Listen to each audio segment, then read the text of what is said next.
Welcome to Tech and Thrive, where we explore the intersection of technology, well-being, and performance. Our goal is to uncover the stories of pioneers and entrepreneurs who are not only shaping the future of tech, but also prioritizing balance, creativity, and purpose in their journey. My name is Kimia, and today we're thrilled to be joined by Alan Frei, life hacker, entrepreneur, and aspiring Olympic curler. Based in Zurich, Alan studied economics and sinology at the University of Zurich and in Nanjing, China. After launching over 50 projects, Alan co-founded Amorana.ch, one of Switzerland's fastest-growing e-commerce businesses, which he later sold to the UK-based Lovehoney Group. Today, through the Alan Frei Company, he focuses on optimization through content, community, and products.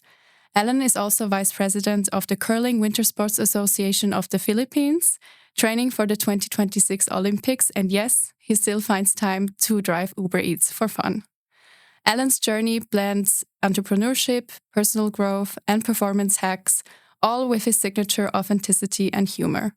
Welcome, Alan. Thank you very much. And from now on, it's going steep downwards because the introduction was the peak of this podcast. No, come on. How, by the way, so you studied sinology. Yes. That's the study of China, yeah. right? Yeah. And the reason behind it was we just had a podcast before where you were in my podcast, right? Yeah. And you mentioned that you were in St. Gallen. And for me, it was always clear after high school that I will go to the University of St. Gallen because all of my friends went there. And I was sitting there and our teacher asked, so what are you guys doing? And in my class, like 60% wanted to study economics and the other 40% or 35% wanted to do a law. And I was like, everybody's doing the same. So I went to the university. And at that time, it wasn't online. I had a sheet of paper and I crossed everything I knew. And at the end, there was only sinology. And I was like, what is sinology? And then it was Chinese. And then I studied Chinese and went to China for some time and studied Chinese. That's so amazing. So what do you learn when you study China? So you learn all of the economic things, you learn the language. What do you learn? Or the history? Zero economics. Okay. So when I started with sinology, people asked me if I want to become a translator. But I read a book about China, how it will be. And, we're talking here 2003 and 2004. And I read the book that China will be the superpower. But at the time, it was, it was very up and coming, but it was not this economical superpower as it is today. And when I started it, everybody was like, hey, you want to be a translator? And I was like, no, China will be this big market. So in sinology, you have old Chinese theater and language and just old books about China. So I did that for 2 years. And after that, I decided, had enough of Chinese theater in the Ming Dynasty. So I decided to do something more practical. And I did banking finance at the University of Zurich then. That is such a cool background, but it suits you very well that you went that path. Yeah, it was a lot of fun. And China was amazing at the time. It was in 2003, 2004, where, and everybody started their own company in China at the time and nobody had a business plan. And I came back and I thought, I want to be an entrepreneur. So that was, it was the right path for me to go to China at the time. Yeah, and you famously started 51 projects before then founding Amorana. Yes. Can you share a few of the most memorable failures and then also what you learned from them? Yeah, sure. So one of the first things after coming back from China, I saw many Swiss tourists going to China. And I thought, at one point, the Chinese will come to Switzerland and maybe we can sell them, we can bring them to Swiss hospitals and bring their kids to Swiss schools. So what we did is we printed business cards And about 60% of our budget went into these business cards because they were like these super fancy business cards because that was important.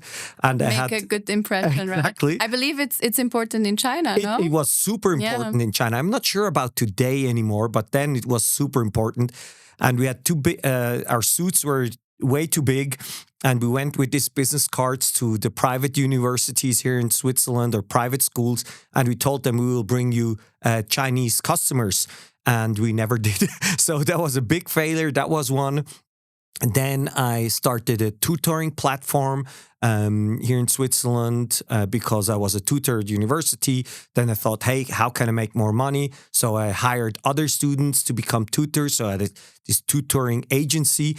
And then I thought, hey, let's do a platform. That was 2005. Let's do a platform where we have like this tutoring platform where you can get your tutor. And that failed as well because we tried online. We tried online tutoring. You know, in the time where Skype started or Skype was big, we had our online classroom and it didn't work at all. So that was a failure. Then the coronavirus was missing. Yeah, at that point, that would have been helpful, but our technology was so bad. Then I'm the inventor of the mango schnapps. So I have a small mango plantation in the Philippines. And I thought, hey, mango schnapps, this will be the best idea ever. And so I got 80 kilos from a mango plantation. And I went here to Wädenswil, very close from here. And I burned the mango schnapps. And mango is the stupidest thing to burn because you make alcohol out of the flesh of the fruit, and the seed of the mango is over proportionally big. So you don't. It's quite expensive, and you have this big seed. So one bottle production cost was 1,500 francs. So that didn't work. I tried so many things. I tried 2007 because of my trip in China. The taxi ride from the airport to the university dormitory was 10 times more expensive than the one from the dormitory to the airport. Why? Because of information asymmetry. So I didn't know the taxi price. So my idea at the time was 2006, 7-ish, was to make taxi prices transparent. So we created a platform called taxifee.com where you could put in your route and then it would calculate how much it should cost and you could book it later. And that obviously another company did that way more successful than we could have ever done it. So that was Taxifee, also failed. So I had so many things that didn't work. All of them failed. Selling sex toys was the best idea. Now imagine how bad the others were. Every time I talk to you about or every time I hear you speak about these things, I love how with so much enthusiasm you're telling these stories, and I feel like that is the exact mindset that an entrepreneur needs to have to be able to have all of these failures, apparently 51 before then having the big one, right? But then still like sitting here and smiling and being positive about it and realizing that it's just part of the game, you know? Yeah, 100%. It's part of the game. And, you know, every idea I had, I thought this will be now the big thing. Every idea, I woke up like mango schnapps. Oh my God, this is such a great idea. And learning at one point that all these failures are just stepping stones to success. Because if you dig into other entrepreneurs, there are very few that had just one company and that became super successful from day one. So they don't talk about their failures in the beginning, but most entrepreneurs, they tried various things and they failed at it. And just realizing at one point, success will come if I don't do the same mistakes twice in a row, and just keep on learning and doing the next thing. And at one point, I was sure it will work out. Yeah. And do you believe that failure is also somehow a little bit essential in order to succeed as an entrepreneur? I would love to have less failures. It would have made my life much easier. And I strongly believe that success is talent times time equals success, and I just had less talent than the others, so I knew I need to have a little bit more time. And some part of failure is good, but my tolerance for pain is just very high. And I think that's the important one. I think the important thing is having resilience and just, just believing in yourself. When I started Amorana, for people who don't know, this is an adult shop. And when I started it, none of my friends said, "Oh my God, Alan, this is a great idea." The contrary, they thought, now he's rock bottom. Now he's really, he had so many ideas and now he's rock bottom and nobody believed in us. Nobody wanted to invest in our company. But I knew often the other projects I did were I didn't stick long enough. I didn't stick long enough in the game to make it successful. I had different projects on the side, and I thought, multi projects is something that suits my brain. But stopping all the projects and focusing on one thing, that was probably the most important lesson. But resilience and focusing, that's really important. And the failures just helped me to realize that.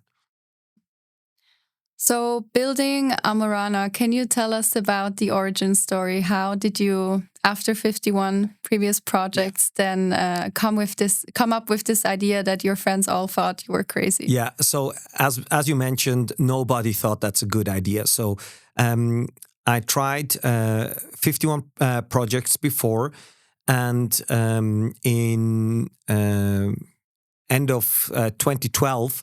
My co-founder, Lucas, he was working at Goldman at that time, and they were moving his division from Switzerland to London, and we were studying together. And he was like, "Hey, Alan, I don't want to go to London. I want to stay here in Switzerland, and I want to create a startup. You tried many startups. Shall we bounce ideas?" And we were like, "Yes, let's bounce ideas." So we met every Friday evening at Terras, very close from here, a restaurant. And we just wrote down ideas, like different ideas. And we had different ideas. We were also one time at the Christmas market, and we were selling children toys, freezing winter, and it was cold. And the two of us were selling like children toys, and was very unsuccessful. And we didn't sell anything, and it was just freezing cold. But we wrote down different ideas. And at one point, and I love that you guys are trying all of these things out. Yeah, we were trying, and it was miserable there. And since then, every time I walk by the Christmas market, I have so much respect for the people in there because it's so cold.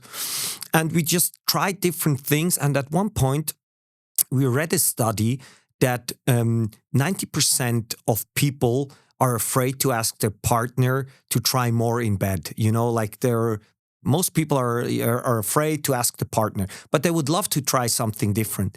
So what we did then is, at the time, it was very en vogue to have this subscription-based model. So in Switzerland, we had this black socks where you had like a subscription for socks.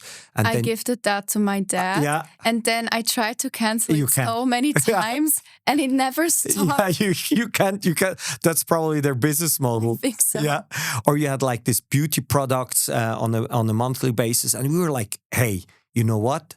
Let's do sex toys in a monthly subscription. And we thought this is the best idea ever. So we created the landing page within a half a day.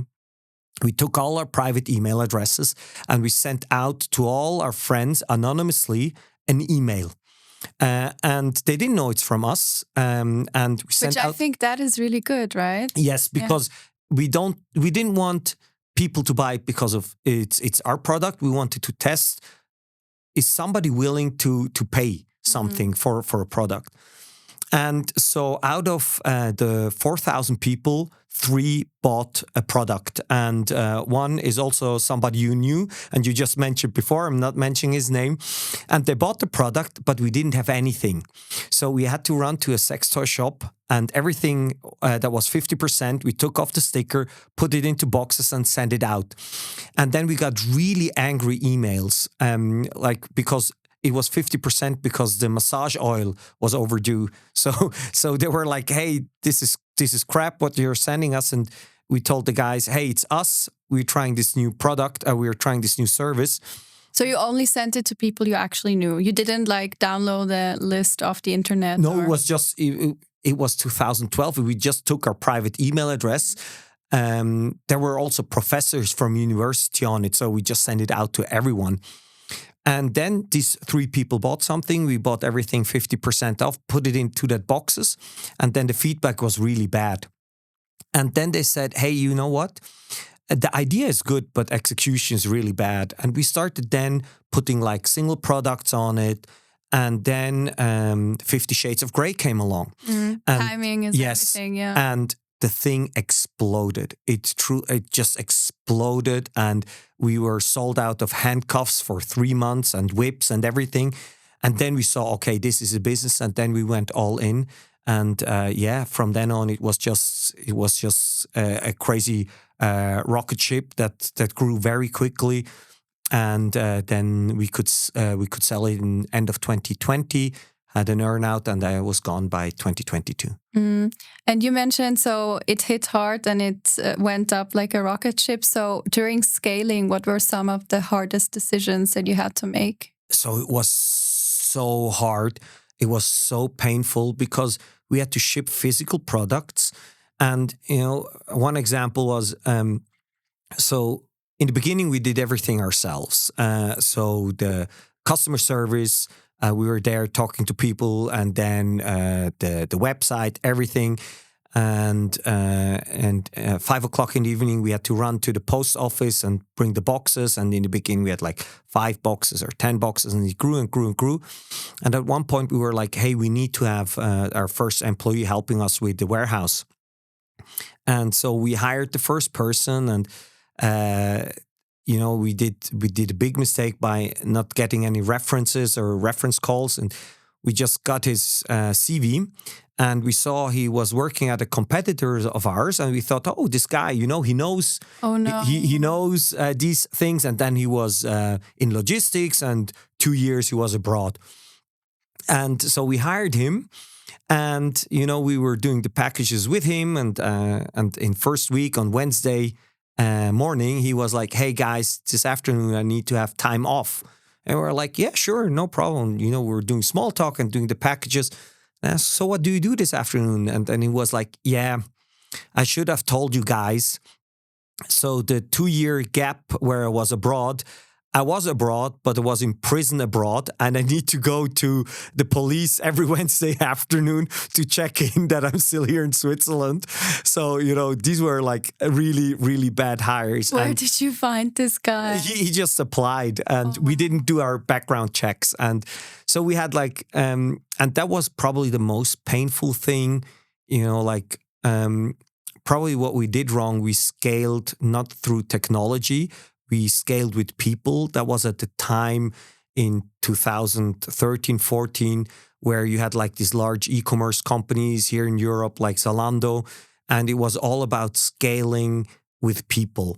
And we hired so many people and having too many people. And we were very inexperienced.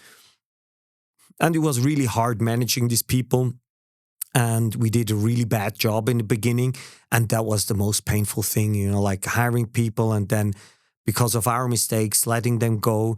That was very painful. I can imagine. So if you could look back, what would you then do differently? Is that because you didn't vet the people correctly, or is it because then the company just exploded and then other resources were needed somewhere else, and then you had to let people go? Yeah, so the first thing is do background checks, just call their former employee. That's like one thing. Surprisingly, still not too many people do that, but just get a reference call.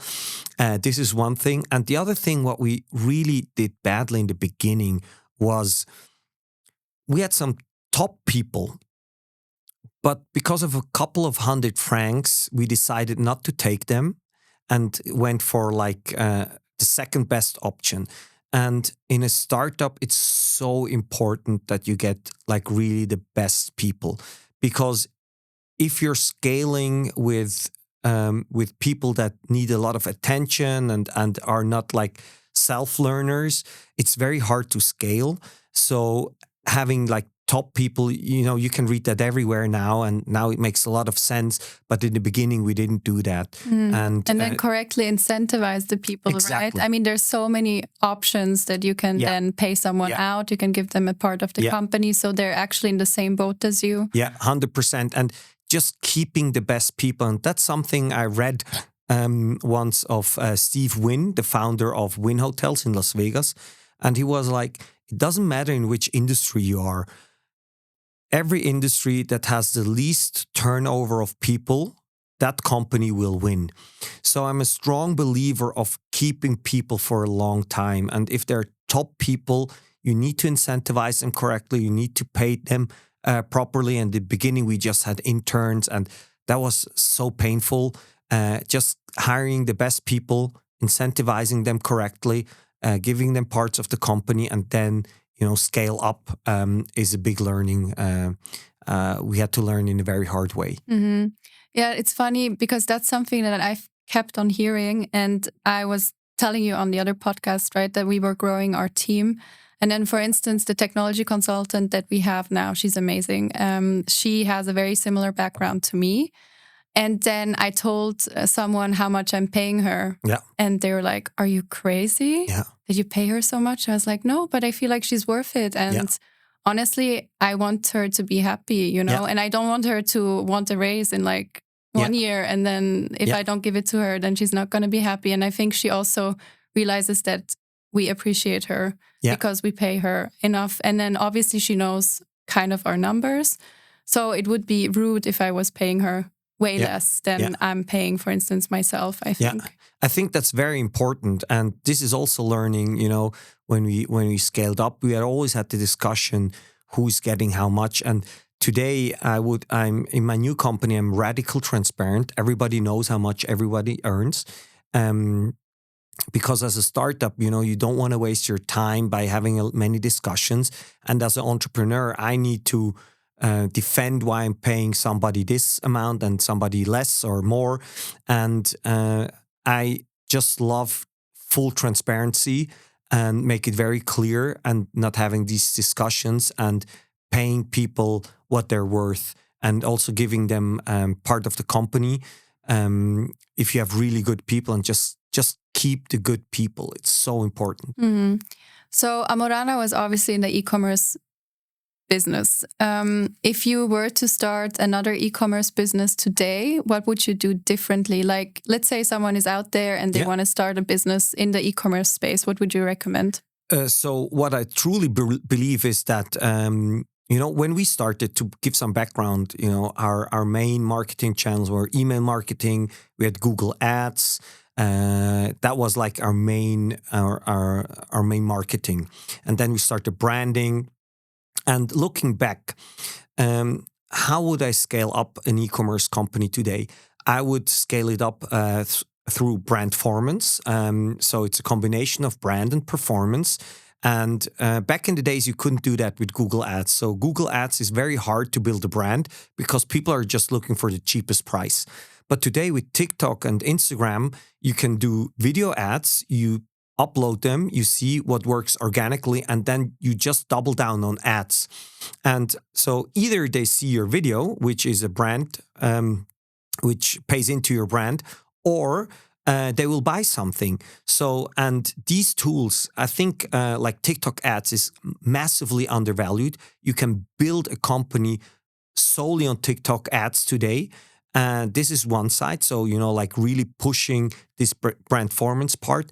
And the other thing is building a brand. Having a brand protects you in the sense that people, there's a reason why Warren Buffett and all these people invest in Coca-Cola, because it's very hard to copy that, because Coca-Cola has like a part of our brain, and it's very hard to copy these things. And having a great brand, investing in your brand long term, is something that will pay off because your cost of marketing will go down, and having a great brand combined with video ads is probably the way I would go today. Yeah. And to validate your idea, how would you do that?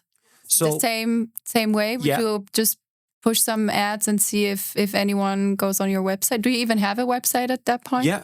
So I recently uploaded a TikTok video. I'm trying to learn how younger people are, because when we started with Amorana, it was, as mentioned, Google ads, TV ads, and realizing that we always had a gatekeeper because the TV ads, they said the TV stations were like, "Hey, you can't show this," and the publisher said you can't write that.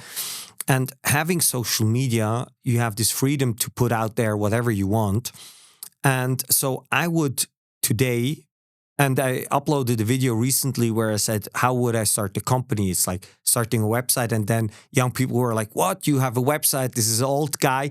But I still would start the website, landing page very quickly and just put TikTok ads on it. Nothing else, no Instagram ads, nothing, just to see how it works. And I think this is a mistake many people do. They're focusing too much on organic growth. I think the game today is, again, ads, especially on TikTok, and focus less on organic, because today we don't have the social graph anymore. Before, in days with Facebook, social graph, we were connected. You saw my things, I saw your things. With Instagram, it was still very similar, but with TikTok, it's interest graph only.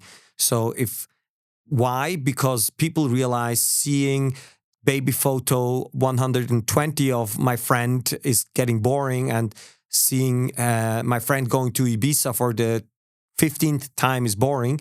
So the interest graph is how social media works today on YouTube and on TikTok, and just putting that on steroids with ads is how I would test it. And there's so many great e-commerce startups today who don't have a lot of organic reach, but they are working really nicely with ads. So build a website, start your videos, and videos can be super simple. My number one TikTok guy I'm watching is Leo Skeppy. Leo Skeppy is like this huge TikTok star, and he's talking to me like he would FaceTime me. And so people don't want to have these fancy videos anymore. They want to have like authentic videos. So just document, take a video, see if it goes organically, and then put ads on it. Mm-hmm. Yeah, really great advice. So after you had the Amorana exit, you stayed on for a little bit for the earnout. How long was that? That was 2 years. And year one was really great. But year two was very painful. Just realizing as an entrepreneur, you suddenly lose your freedom, because then we had reportings and stuff like that. The company's great, Lovehoney is great, but there were 900 people at that time at Lovehoney, and we were just in reportings, and we couldn't do the things we wanted to do. So, for example, I had an idea. We had this inflatable, lightable dildo, 5 meters, and I wanted to put it, in the city center. And back in the days, we just would have done it. But then we had the legal team, and the legal team was, but what is when the police is coming, and so on and so forth. So I realized, working in a larger corporation, it's just, you have so many naysayers. It's not because it's a bad company. It's just every large corporation is like, cover my ass. And as an entrepreneur, it's very hard to be in that environment if you had freedom and if you could do whatever you want before, and do your ideas, and suddenly somebody says, no, it doesn't work because of legal. Yeah. And was that your first time working in a corporation as well, right? Very first time. I've never worked I worked in a private equity for 6 months, and I just had to do Excel sheets, and I was very bad at it. And from then on, I never had a job except for Uber Eats.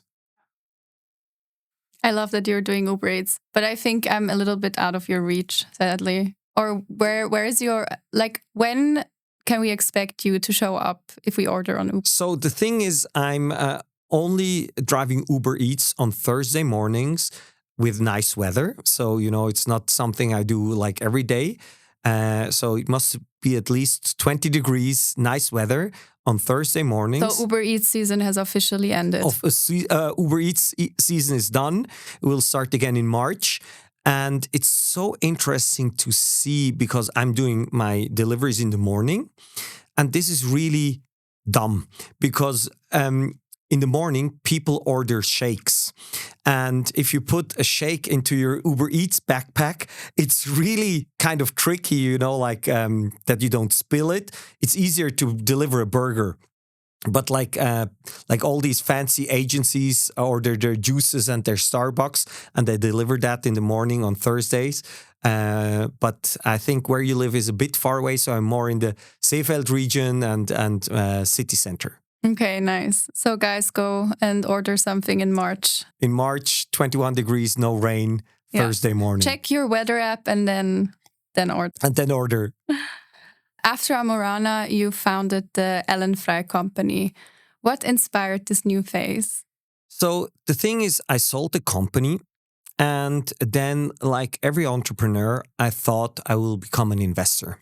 So I started investing in companies, but the problem is I was too excited. I was euphoric when I saw a startup because I thought, oh, they're like me and they are building this thing, and every idea was like super exciting. I was like, oh, I want to be part of that idea. But when you're an investor, you need to be skeptical. You need to be very precise. And my co-founder, he was like more on the skeptical side, and that's why he's now at the Shark Tank of Switzerland.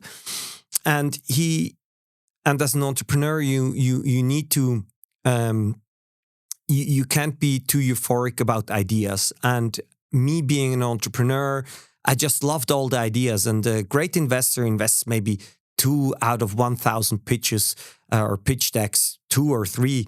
And I had I would say 8 out of 10. So, and I had a really bad ratio. And then I realized, okay, I'm so bad at it. So I won't be an investor. So that doesn't work. The next thing would have been, being employees somewhere. And I didn't want to do that again. So I thought, you know what? I want to become an entrepreneur again. But the problem is, what's next? And there was the blockchain hype and the AI hype. And I just realized that there's so many young people who are much better than I am in this area. And I, going all in on a high scalable AI company or blockchain company, I just didn't have the energy or didn't have the know-how anymore. But I want to become an entrepreneur, and I thought about it a lot, and I was like, okay, what can I do? And I didn't know exactly what to do. And at one point, I went with my godchild for some go-kart. And that was in 2021 or 2022. And then we were done with go-karting, and I asked him, so what do you want to do? Do you want to go to Burger King or McDonald's? And he was like, no, I want to go to this candy store. So we went to the candy store, and then he went straight to Prime Energy. I didn't know it at the time, but Prime Energy is like this drink of the YouTubers Logan Paul and KSI. And the bottle was like 8 francs. Marketing and branding. Exactly. Yeah. And it was so expensive. And I asked him, so how many bottles do you want? And he was like 10.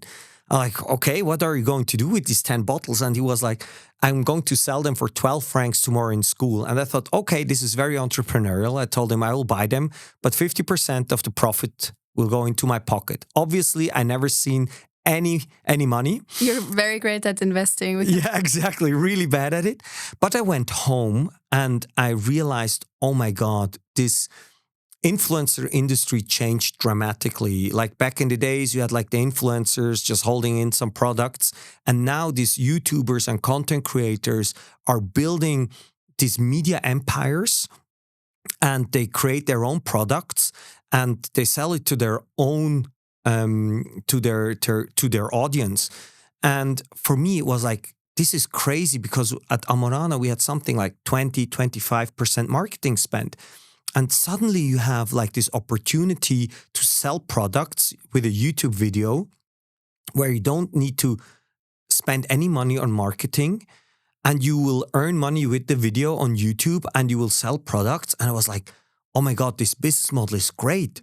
And nowadays you can even AI generate the whole video, so you don't even need any setups. Exactly. So it's much easier. And, like the podcast is done with one camera and the mics, everything is getting cheaper for content creation. And I realized for me that this is something I wanna explore,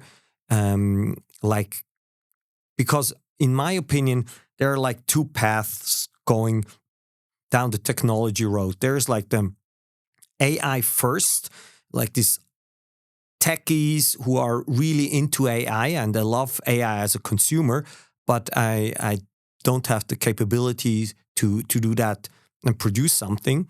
And the other direction is distribution, entertainment.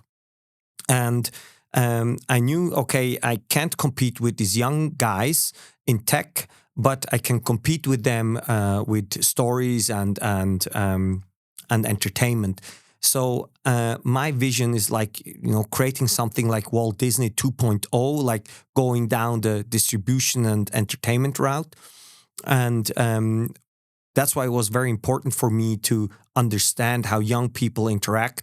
That's why when I go on TikTok and I do videos, like I get so many young people make jokes about me that this old guy is on TikTok, and my YouTube videos sometimes have like 20 views, but I just get better and better at it and just understand how the next generation is consuming content. Honestly, I think in this, it also is so much about consistency. I feel like it's the same with sales, right? If you call 100 people, probably you're going to get maybe one person who says yes. If you only call 10 people, maybe you miss this one person. Yeah. The same with content. If you publish 100 videos, one of them might go viral. Yeah. If you only had 10, probably the one that would have gone viral is not within. 100%. Right? And if you take these large YouTubers, one of my favorite things to do is, take these large YouTubers and filter the videos from latest to newest and just see their first videos. So if you take, for example, Mr. Beast and you look at his first videos, they were so bad. And you just need to climb over this cringe mountain, just go over it and just stay on it and don't look too much at the comments and just proceed with it and get better with it. And I strongly believe that the future, and not even the present today, the second we go out, we look at our phones, we don't watch linear TV anymore. It's just understanding how content is distributed today and what people watch. I really, really like your content, by the way. And I also love that you switched to English, because obviously then you have a bigger audience. And I also started posting a little bit of content. I'm not quite as consistent yet because I obviously have other things also to do. But so far the feedback has been super positive, actually. And it's surprisingly positive because we talked on the other podcast about what I would tell my younger self, and it's to not be a perfectionist. Yeah. And I have also tried that with content. Yeah, just put it out there. Just put it out and then just see what happens. Yeah. But then I always have this thing of, once it's out there, and the internet doesn't forget. Yeah. But thank God I have friends who work at Meta. Yeah, and they can delete it. So worst case, and Google, so worst case, I can reach out and have them delete it for me. But you never know. You never know. And maybe it's still out there, but it's okay. It's okay. It's completely okay. And if you, my opinion is, so if I put something out and people don't see it, it has like 20 views, okay, that's no problem. And if it goes viral, that's okay as well. But one big mistake I did in the very beginning is I started with Swiss German. And so the interaction when I switched to English, I didn't have the same interaction. So the algorithm, have a different audience. Yeah, exactly. Right? And the algorithm didn't promote me anymore. And so I was now something like 5-6 months, just didn't grow at all because the audience had to switch. And one thing I just saw recently, which blew my mind. So I opened Instagram and there was like one notification of Instagram, your video has been translated to different languages. And I clicked on it and I saw myself talking in Hindi. What? And it was so crazy. I saw myself talking in Hindi and you could switch to Portuguese and it was perfect. And it's so funny. I had no idea that existed. It just started now. They're rolling it out now. And the thing is with Swiss German, it's very hard for the algorithm to understand what you're saying and to translate. Yes, yeah. but with English, now your audience is worldwide, and we're working also with the podcast now to AI dub it. So we'll have a Filipino audience and be a bit more broader, and that's why I did the switch to English, but it was painful in the very beginning. Yeah, I also realized that when I mean, I started like a month ago, so don't come at me yet. But so I switched, or I asked basically the audience if they wanted to see a little bit more about my work and what I do, because it was so funny. I remember I went to my 10-year like gymnasium reunion. And for the longest time, I remember the people just thought I was a model. Yeah. And then recently, like 2 months ago, someone was like, "Oh, that's so interesting that you do all of these things. I had no idea. I thought you were just modeling." Yeah. And I was like, "But I stopped I only do sometimes for like friends. And I used to have an agency and everything, but I stopped a long time ago." And I was like, that's so sad that people only know me for modeling, because I feel like I've done some cool things, And that's the cool thing about social media, you can choose your narrative, right? Because back in the days, you just had newspapers or TV stations, and it was just a one-way road, right? They wrote about you, and then some people read it. But now today with social media, you can tell your stories. And for example, one of the things that stuck with me for a very long time was the nickname Dildo Alan, because I was selling sex toys, and it stuck for so long. And all the newspapers, they were clickbaiting and just using my name as Dildo Alan. But now when I can choose my narrative. I can move it more towards now curling or my company, and that's the beauty about social media. You can tell your own story, and you're not dependent on any other publishers anymore. Yeah, but what I wanted to say was, when I made the switch, I had the exact same experience as you. I lost so many followers because they're like, "Oh no, I just want to see model pics," right? Yeah, I mean, I didn't even post anything for a really long time, but then I guess I started to post, and they were like, "Nah." But then obviously you grow get again. New ones, right? New ones, yeah. You often talk about life hacking. That's also why I really wanted to have you on this podcast, because you're very famous, obviously also through your videos for productivity and hacks. Can you share maybe a couple of hacks with us, with the audience? Because we're at Tech and Thrive, maybe tech tools that you use every day that help you be more productive. Yeah, sure. So let me open very quickly my phone. So number one hack that I use is switched off all the notifications. And this is a super simple one, but I don't have any notifications. And I mean also the red small bubble you see on the app, it's gone. I don't get any WhatsApp notifications. I don't get any email notifications, nothing, zero. And this helped my productivity a lot. And, naturally you go into WhatsApp and you check your messages, but I control the time now. I control when I get in. So notifications gone. The second thing is, it's also very low tech. It's text replacements. And there's like on Android and on iOS, you have text replacements. And the cool thing about text replacements, what I do is, for example, my email address is, I don't put in my email address. It's just EMM. And then it shows my email address. When I put ADR0, it's my address. If I put ADR00, it's my company address. But the hack that I love the most is pass0. So it's my passport number. So when I'm on a flight and I need my passport number, I just press pass0.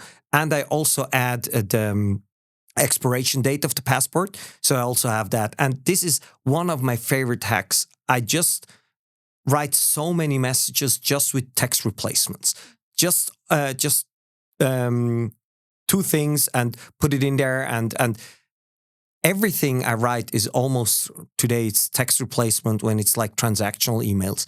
And that's something I really love. So notifications off and text replacements, these are probably my two biggest hacks. Yeah, that's really cool. You also don't really use a laptop, right?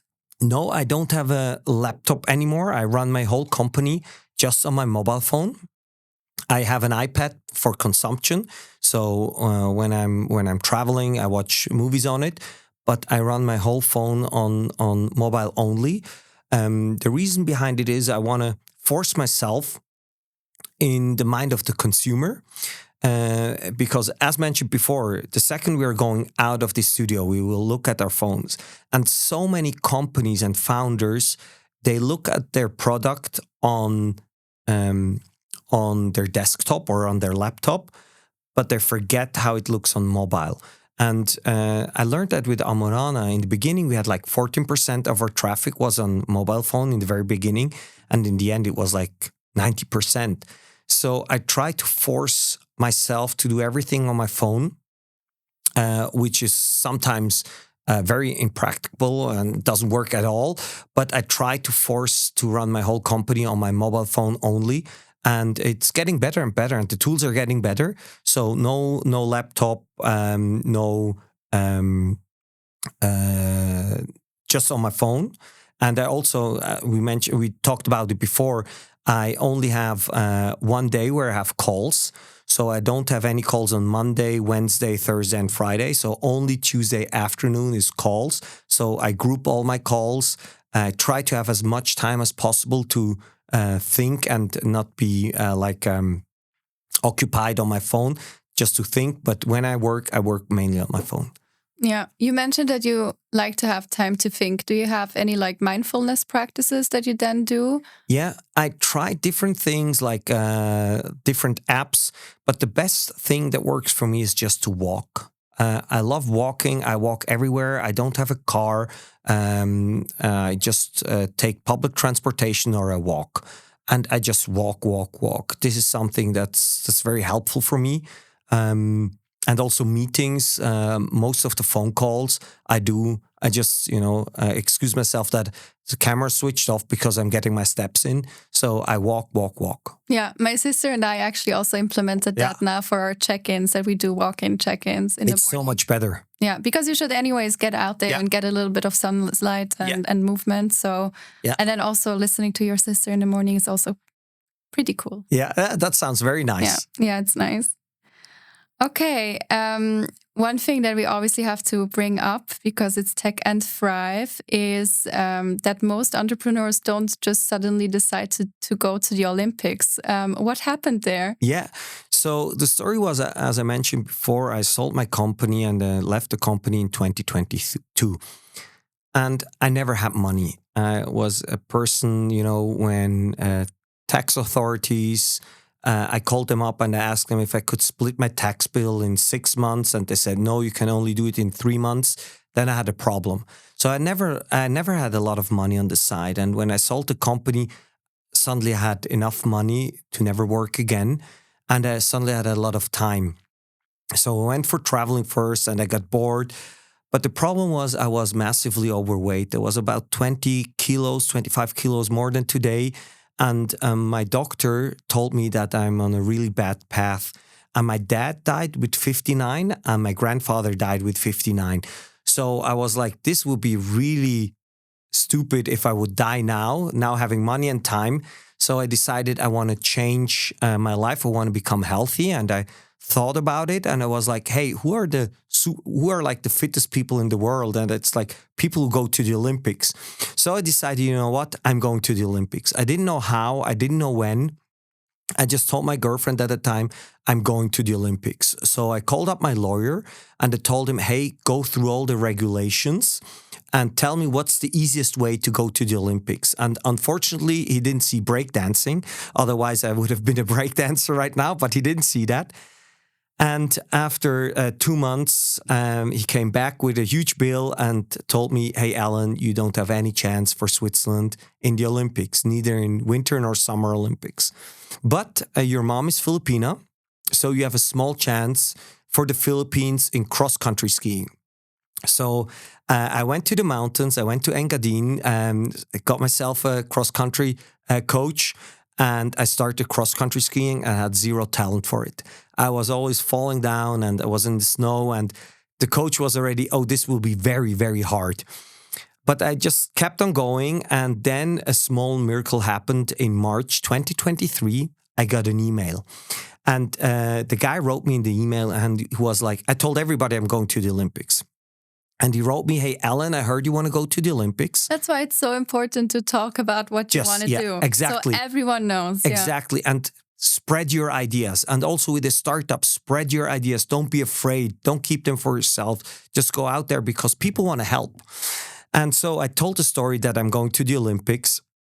And then I got this email and this guy wrote me and he was like, hey, I'm Christian. I'm half Filipino as you are. And I've been curling for 25 years. Can we have a phone call? And then I was like, yeah, sure. And then he told me, hey, Alan, there's a situation that will never happen again. Like in the mountains of Emmental, there are two brothers, also half Filipinos. And they are not only curlers, they were top athlete curlers and they went to the World Championship in 2017 and 18, but never made it to the Olympics. And the three of them, Christian and the two brothers from Emmental, had a WhatsApp group and they were always looking for a fourth person because you need 4 people in curling. And at every tournament, if somebody looked Asian, they asked, so are you Filipino? And then, no, I'm Thai, no, I'm Indonesian. But they never found a Filipino. And then they heard of me and they asked me if I want to become part of the curling team. And I was like, I've never curled in my life, but I can't have less talent than in cross-country skiing. So screw cross-country skiing, I'm now part of your curling team. And then fast forward 2.5 years later, in December, we will have our last tournament and we are 1 out of 8 teams that 2 spots for the last Olympic spots. So if we reach second place, we can go to the Olympics in Milano Cortina in 2026, which is absolutely mind-blowing. Wow. 1 tournament to go. That's crazy. I really hope you guys will make it. But even if you don't make it, it's such an unbelievable story and also very inspiring because it's, again, how also I loved how you talked about trying things and also with your startups, this like very positive mindset. And then also how you're always very enthusiastic about everything you do, right? Yeah. You put like your mind and your love and everything into it. And then I feel like you always believe that it's going to happen, right? 100%. Yeah. And, sometimes there's doubt, and that's normal. But for example, with the curling team, there were so many circumstances where the project couldn't have worked. But I truly believe that the universe wants us to go to the Olympics, and that I truly, truly believe that. And also as a founder or as somebody who wants to do a startup, my mantra is, the difference between a goal and a dream is the plan. So, so many people have a dream and I also have these dreams, but then I try to create a plan how to reach that dream. And then suddenly it's not a dream anymore, it's a goal. And if you have a concrete plan, so, when we started with the thing, it was the 4 of us in this WhatsApp group. And I was very excited about it. And I wrote into that WhatsApp group, hey guys, let's go to the Olympics. And I didn't get any reply. Why? Because one of the brothers, he was traveling the world with his fiancée at the time. And he didn't want to go to, he stopped curling and he didn't want to participate in it.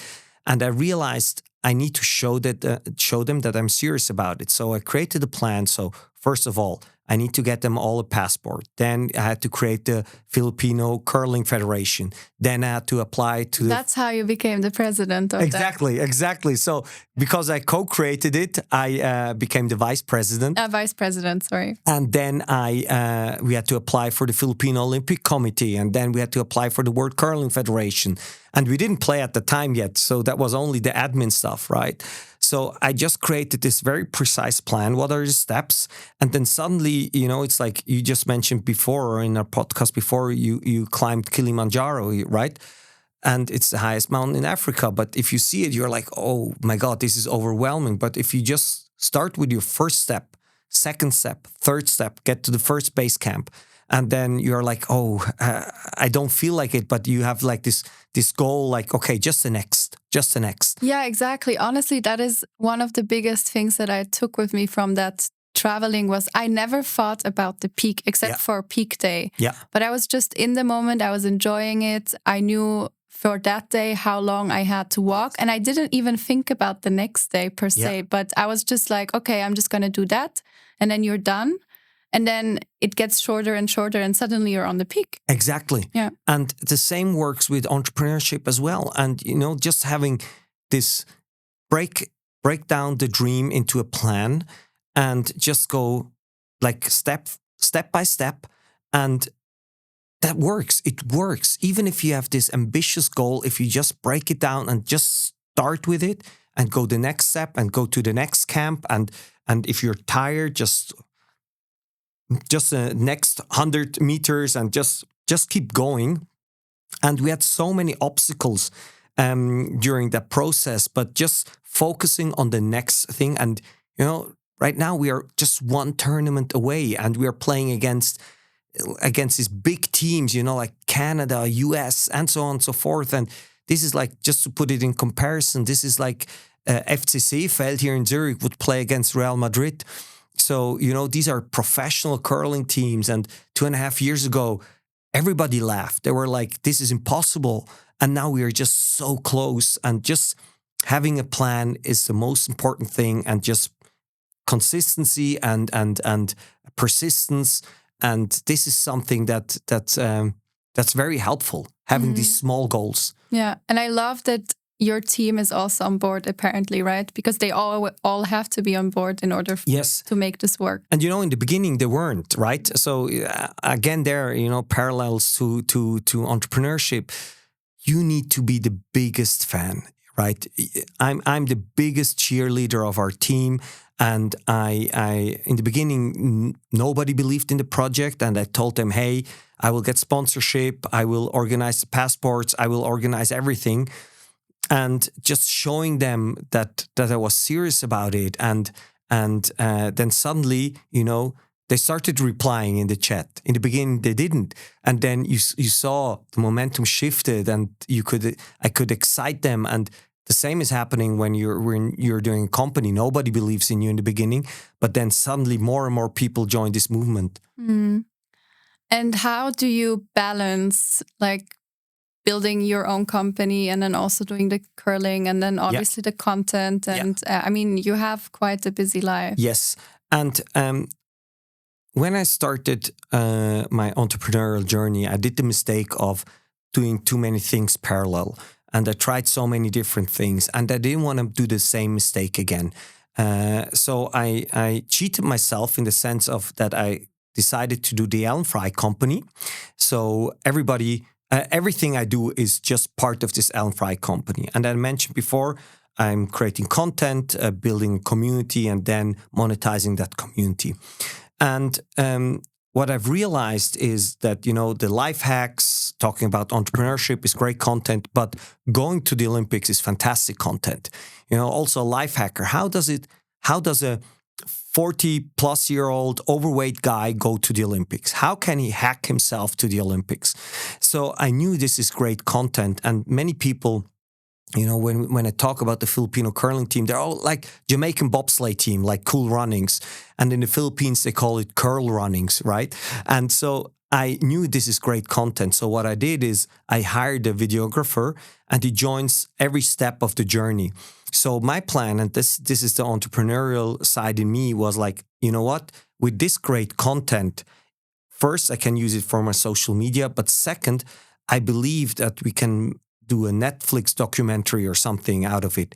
And right now also, the large streaming platforms are like, if you make it to the Olympics, we want to have that story. So this is how I manage that I have this umbrella of the Alan Frei Company, and everything I do is part of that company. So it helps the overall goal of the company to create content. And that's why I can manage these projects, because they're all part of the Alan Frei Company. That's also similar to what I was telling you before in the other podcasts. If you haven't heard it, go and check out And Alan. it's in Swiss German. Yeah, if you can speak Swiss German, go ahead and listen to it. And otherwise, learn Swiss German. I don't know. Or use an AI tool. Yeah. And I was telling you about how I obviously have my consulting business and then also have the CEO role. But at the end of the day, I do the same thing in both of them, right? Basically, the CEO role is a mandate of the consulting business. Yeah. So it's, again, the same as you were saying. Exactly. It's all under the same umbrella, and I'm implementing the same systems within all of the companies that I'm consulting in, but then also it's my just own under company. one same umbrella, right? Yeah, exactly. And the other thing I truly believe is, like personal branding. We had an era from the 90s until 2010 where it was all about large corporations, right? But today it's shifting again. So people forget back in the days when a company started, it was mainly a person. So, for example, Nestle. That was Henri Nestle who started the company. Or you have ABB, the large industrial company. It was Asea, Brown and Boveri. So there's a Mr. Brown and there's a Mr. Boveri. Or Bali, the shoes, there's a Mr. Bali. So you had like the people starting a company. And what happened is that these companies became so successful and suddenly you had these huge conglomerates. And now with social media and the internet, suddenly your internet reputation becomes really important again. So back in the days, you had a bank and you had the local bank in Zurich and it had your name on it. And if you walked through the city, people trusted you because of the name and your reputation. And then it kind of got lost. And then you had these problems where like these large banks had wrong incentives and people were hidden somewhere in the office and got too much risk and they weren't accountable with their name. But now with the internet, suddenly you are becoming accountable again because people can talk about you online and on your reputation. So I believe that personal branding is something that's getting more and more important. And if you look at, for example, in sports, the large football players like Cristiano Ronaldo or Messi, they have more followers than the clubs they're working for. So I strongly believe that people with a personal brand online can build businesses on top of them. Like, as mentioned, Mr. Beast, he's the company, right? And we are going, because of the internet and social media, we are going back into that direction again. And you see it also in media. For example, there are like large news anchors at CNN and Fox and whatever. And when they quit, they start their own media company suddenly. So having that and building the personal brand, as you are doing, as I'm doing, is very helpful for business. And it circles back to the very beginning where Mr. Nestle started his company and his reputation was important, but in the local region. And now it's just very important online. Yeah, absolutely. I couldn't agree more. Yeah. I also love what you do with your company. This quite, let's say, futuristic. Can you tell us a little bit about the tokenization part of your company? And then also what you think, if this is like the future of entrepreneurship, if you see a trend? Yeah. So I'm the first person who got himself tokenized in Europe. So what does that mean? I have a company, the Alan Frei Company, which is a Swiss company with shares. And what I did is I tokenized the shares. So you can buy an Alan Frei share for 1 franc and 55 cents today. So how did that start? In the very beginning, when we started Amorana, my brother wanted to invest in our company, but we had a minimum ticket of 50,000 or something. And my brother has a family and he can't just invest 50,000 into a company and maybe it will work or maybe not. So I decided, you know what, next time what I'm going to do is I try to democratize the process of fundraising. Today, fundraising, many startups, they want to have just one big investor. But when we started with Amorana, nobody wanted to invest in us except for family and friends. And what did they do? They invested like 50,000 or 60,000. And this is a lot of money, but this is not 1 million or 2 million. So all these people who invested 50,000, they were more like cheerleaders. They didn't want to see us fail, but they didn't want to be on the board or something. They were just cheering for us, but they didn't have any expectations because it wasn't life-changing money for them. So then I realized so many of my startup friends who have like large investors, these large investors want to be board members and they want to talk into the strategy. And then I was like, hey, how cool would it be if people could buy one share, buy one for 1.50 franc, and participate as a community. So my idea was there, for example, in the 70s, if you've been in a concert somewhere in Wisconsin and you see this heavy metal band and you're like, oh my God, these people are great. And it turns out that it's Metallica. What did you do as a fan? You could buy a shirt and 50 years later you could say, you know what, I have a shirt of Metallica. But how cool would it have been if you could have bought a share of Metallica back in the days and participate, because you were an essential part as a fan to making them famous. So I decided, you know what, I will tokenize it and I will completely democratize my shareholder base, and I will make it as easy as possible to buy shares, but, and this is very important, also to sell shares. And that's possible now through tokenization, right? Back in the days, like a couple of years ago, you had to be a public company that people could buy and sell your shares because it was very hard to sell private companies. But today with tokenization, you can buy and sell shares super easily. And for me, that was fascinating. Bringing together Metallica and the new technology, I was like, hey, this can change how fundraising might work in the future, where you don't have only just consumers who watch your videos or maybe buy your products or come to your events. No, they can also participate in your company. And as I mentioned before, very important, if they think Alan is an idiot, they can sell their shares again. So for me, that was fascinating, seeing blockchain enable this process of democratizing venture funding. I don't see it today too often yet. But for example, Robinhood, the app where you can buy shares, they're tokenizing all their shares right now. So you can buy fractional shares. And more and more startups are doing crowdfunding. And just if you combined it with tokens, there are so many bad ideas with blockchain. But I truly believe this is a great idea because you don't need to have stock exchanges anymore because it's decentralized. And this is just fascinating for me. And today I have 620 shareholders and I'm super transparent. So all my general assemblies are online and I film them and I put it on YouTube. So I'm trying to be radical transparent. And just recently I walked by in Zurich and there was this young woman and she came to me and she was like, hey, I'm a shareholder in your company, work harder. And that's so cool to see that people who watch your stuff suddenly, and not for 50,000 francs, they can invest 1 franc 50 or 100 francs and be part of it. And the reason behind it, why I find it so fascinating, is if you're a content creator and you produce products and you put them online, if you first put it online to your community and they have incentives that the product will be better, they will give you feedback without ripping you apart on the internet.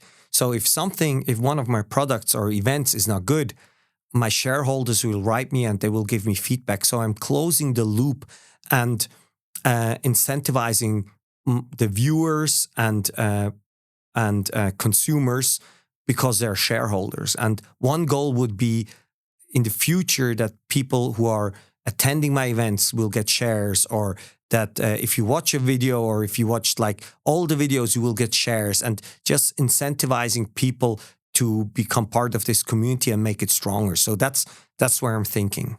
That is super, super cool. You're honestly also the first person I know who has done that with their company. So I'm very excited to see me others too. follow. And if it dials back to the thing I said in the beginning, the social pressure, people are like, yeah, but when I invest in you and you stop with it, what will I do, right? So I always answer them. So obviously, that's a problem in any startup you invest in, because if the people leave, there's a problem. But additionally, I have social pressure. If you were a banker and you had your bank in Zurich, you had social pressure of the community you're living in. And I have social pressure of the internet, right? So if I would leave right now, I would have like 700 people who are really angry. So there's a component to it that's really interesting that aligns my shareholders with my vision, and it's just an interesting experiment. Many startup founders, they tell me, "What, you have 620 shareholders? This must be a nightmare." But it's contrary. It's just they're fans who are incentivized and they want to see me succeed, and that's so cool to see. So nice. So before you mentioned that you're not too like super technical, but you are an AI user. How has the whole AI boom? I mean, ChatGPT came out, I think, almost 3 years ago. Can you imagine? Not even 3 years. Yeah. End of November, I think the 30th, it's going to be 3 years. How has that whole AI boom changed the way you work? So it obviously changes a lot, especially with content. As we mentioned before, AI dubbing is a big thing. So suddenly you can have your videos in all the languages. You have a broader audience. The whole process, how we work, is on AI. Some of my shareholders, this was also kind of creepy. So I had a shareholder and he wrote me, "Hey, Alan, I made a chatbot with all the information I found about you." And I was like, first like, oh my God, he's just taking everything I know and putting it into a WhatsApp chatbot. But then I realized this is so cool what you can do, how you can scale yourself through technology. So the thing is, I'm a heavy user, but what I see is that also AI is in this Gartner hype cycle. You mentioned 3 years ago, ChatGPT came out. And so the first time everybody used ChatGPT, we were mind blown, right? And now you have this incredible updates coming out and people are like, okay, they could have done better. So I realized that even in AI, which should have been like kind of exponential, people start adapting to it and they get very critical about it, and they are like, okay, this is okay. But when we talked before in my podcast, like so many people want to use it in their company, but then the data is missing or they don't use it properly.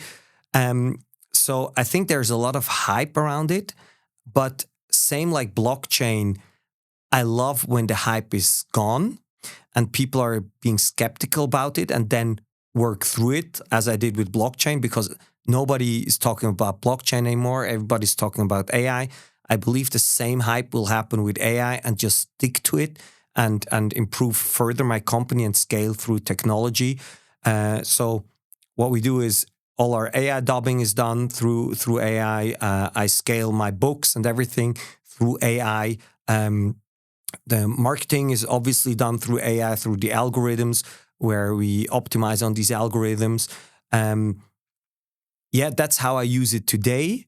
I would love to use it more, but also with me, I try to optimize or do tasks completely through ChatGPT or Perplexity, and then it doesn't work as I expect to do it. So I'm like everyone, like in this, I want to use it, but I could even use it more. And that's where I stand right now. Okay, super interesting. Maybe on another note, you mentioned that you were severely overweight, and I believe now your stats are quite good. I mean, you're very fit, you're almost going to the Olympics. What are some things that you have implemented in order to increase, for instance, your performance, but then also your longevity? Yeah. So I did a couple of things and I tried different things, and I went to different longevity clinics and supplements and everything. And I came back to the basics, having just the basics right. So I'm really focused on sleep. So my sleep is really important for me. Same. Yeah, we were talking about it before. Honestly, it's the most important thing. Life is so much better with sleep. And I try to have the same routine as you in the evening. And I have, as you, an alarm in the evening, not in the morning. And this is the biggest luxury for me. I don't have an alarm in the morning. So sleep is something that's really, really important. The other thing that I've realized, and I didn't get when I was overweight, is how important nutrition is. Having a lot of proteins, fats, and be just having like great food, and focusing on eating the same every morning, and being like, I always thought I need to kind of starve, when I was overweight, like get less calories. But now I'm like, okay, I need to eat the right food so I'm not hungry. Then movement, a lot of steps. I try to do every day 12,000 steps or even more. That's great. Just walk every day. The last thing is I completely underestimated strength training.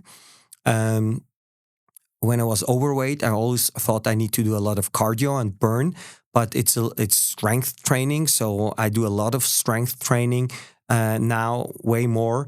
I also do cardio for my cardiovascular system, but I focus on strength training, sleep, movements, and great protein sources and enough fats.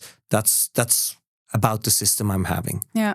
That's really cool. Yeah, I think a lot of people underestimate strength training. I think now and more, it has also come to like the female community. Yeah. But back in the day, it was always like you have to do cardio to lose weight. Heavy weights are going to make you look bulky and stuff. And it's not the case. But it's so important, and especially also for, diseases like osteoporosis and so on, your bone density, it decreases 100%. So much after 30. You have to, and the only thing that actually makes your bones grow is putting like pressure on it. Yeah. Through, for instance, weights. Yeah. And for me, it's also, I'm trying to get back into a rhythm. Actually, the thing that makes me look usually quite okay is my nutrition, because So like, how does it, what do you, you're super fit, so. I am not super fit, but like my nutrition has always been on point. So I eat a lot of leafy greens, I eat a lot of vegetables, I'm a vegetarian, so I really need to get the right amount of protein. How do you get the protein? I eat a lot of lentils. I eat a lot of tofu. I have like a protein shake in the morning. So I aim to get around 90 grams of protein, which is 1.5 times what I weigh. Yeah. So for me, I think being vegetarian is actually a blessing, because then you try to figure out what macros and how much protein and so on is in each of your dishes. And then you're much more conscious about what you eat. Yeah. So in general, I'm like a very healthy eater. So only fresh food. I don't usually eat anything processed. Yeah. So, and I've been like that forever. Yeah. And that's, I'm the contrary. I was eating a lot of trashy food, and what's fascinating, how quickly the body adapts, and it's never too late. It's never too late for strength training. It's never too late for healthy food. And it's never too late to get great sleep. And I just realized how just having good sleep, great food, movement, and people just suddenly say, hey, you look completely different. And you have... And I hope you feel completely different. Yes, exactly. As well. You have much more energy. And so I try to keep it, again, as simple as possible. I love experimenting with different supplements and all these treatments. But the problem is with the supplements for the Olympics, I need to be very careful for doping. Because of the testing. Yes, exactly. But when I'm done with the Olympics, I will probably go a little bit deeper into these things and try different things, and also red light therapy, stuff like that. It's fascinating. I love it. But on the other side, I think there's like also this trend, this longevity trend, and I need to be a little bit mindful that I don't fall into that trap. So keeping the basics right is like the base. Mm-hmm. And what I always find so interesting is that actually people pay so much money once they have the problems, right? When you're sick, you have to spend a lot of money to get healthy again. But there's so many low-cost tools, as you mentioned. Just sleep, just move Sleep around. is for free. Obviously, food, you have to pay for it, but basically sleeping and moving around, you can do for free. Yeah. So 2 out of 3 are... Yeah, if you take the time, obviously, if you say time is money, whatever, but time is going to be money as well if you're sick. So invest now, And as we mentioned before, do your calls while walking, right? And just don't have a car and just walk around if you live in the city. And it's just steps is magical. Mm-hmm. So, Alan, if you could give one piece of advice to aspiring innovators or entrepreneurs, what would it be? So there will be 2 advice. First is just start. It's so important to follow your dreams and try it. And the worst thing that could happen is that it doesn't work, but you need to get it out of your system. And if you have like this idea, just start. Make a plan and start with the first step. You don't need to build the website already. You can start very simple by just getting the domain and just get the momentum going. This is the first thing. And the second thing is persistence. Just stick to it. Just stay in the game. Because I have so many friends of mine, when I started entrepreneurship in 2003, 2004, people who are much smarter than I am, who started a company and then they stopped and they went to McKinsey or to Boston Consulting Group. These companies never wanted me, so I had never that option. But they went to these companies and they had like it seemed for them the easier life. But if you can create your own ideas and the market buys your stuff, it's such a great feeling to have this validation of the community, and just sticking to it and persist and follow your dreams, because life is just too short. Yeah, absolutely. Well said. Where can people find you and read more about what you do? So the easiest way is alanfrei.com, alanfrei.com. And there I have linked all my social medias, including my OnlyFans account. So they can go on there and they will find everything. Perfect. Thank you so much, Alan. It was a pleasure. Thank you very much. Thank you for listening to this episode of Tech and Thrive. If you enjoyed the conversation, make sure to follow us on Instagram at Tech and Thrive Podcast and learn more about our work at kimiana.co. If you'd like to support the show or be a guest, we'd love to hear from you. Just drop us a message at info@kimiana.co. Until next time.